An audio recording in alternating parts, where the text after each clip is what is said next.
Kenyans have ganged up against Albert Ojwang's father, Ojwang, after he did this shocking thing. Welcome to TMN Media and remember to subscribe. Now, a Kenya shillings 2 million donation from President William Ruto to Ojwang, the father of the late blogger Albert Ojwang, has ignited a national debate with Kenyans expressing a mix of admiration, concern, and suspicion. The financial gesture, offered amid national mourning and outrage over the blogger's controversial death in police custody, has drawn sharp scrutiny from a public increasingly wary of political motives behind the state generosity.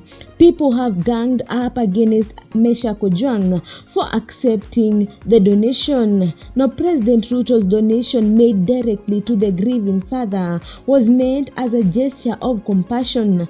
However, it arrived at a time when many Kenyans were already raising urgent questions about police accountability and the opaque circumstances surrounding the young man's death.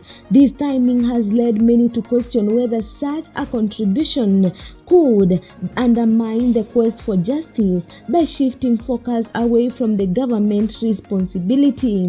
While a section of public have welcomed the donation, viewing it as a humane response to a tragic situation, a larger and more vocal contingent took to social media to voice discomfort. Critics add that the state involvement, especially through monetary support, risk politicizing the family's grief and could compromise the integrity of public pressure for a transparent investigation. Some Kenyans who had already contributed funds through online campaigns to support the Ojwang family say they felt betrayed by the decision to accept money from the same state apparatus under whose watch the tragedy occurred. Concerns were raised that the donation could influence the family's tone or soften their stance regarding ongoing investigation. In some corners of online space, users went as far as to call for refunds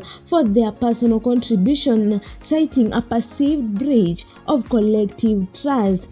Supporters of the family, however, defended the decision. They emphasized that no amount of public outrage could fully account for the private pain of losing a son. They added that grief should not be subjected to political calculation and that a father accepting help, regardless of its source, was both reasonable and understandable. The focus, they contended, should remain on the injustice that led to Albert Ojwang's death rather than how his father chooses to navigate his mourning. Fueling further conversation, it emerged that prominent opposition leader Raila Odinga had also extended financial support to the family, donating Kenya shillings 1 million. His contribution, unlike Ruto's, was less scrutinized, though it raised similar question about political figures offering personal condolences through financial means. In addition, Homa Bay Governor Gladys Wanga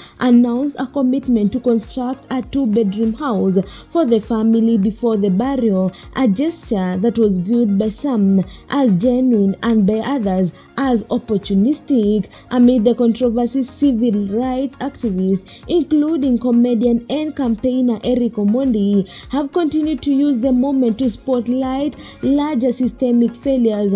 Omondi insisted that Albert Ojwang's death should not be seen as an isolated incident, but rather as a tragic reflection of unchecked police power, growing inequality, and the lack of institutional accountability. He called on Kenyans to recognize this as a moment of political awakening and to demand broader reforms. In the meantime, the Ojwang family remains at the center of public storm, balancing private sorrow with the heavy expectation of a nation seeking answers. Guys, if you like this video, make sure to subscribe, like, and comment down below. Also, don't forget to hit the notification bell so that you get every new video once I upload it.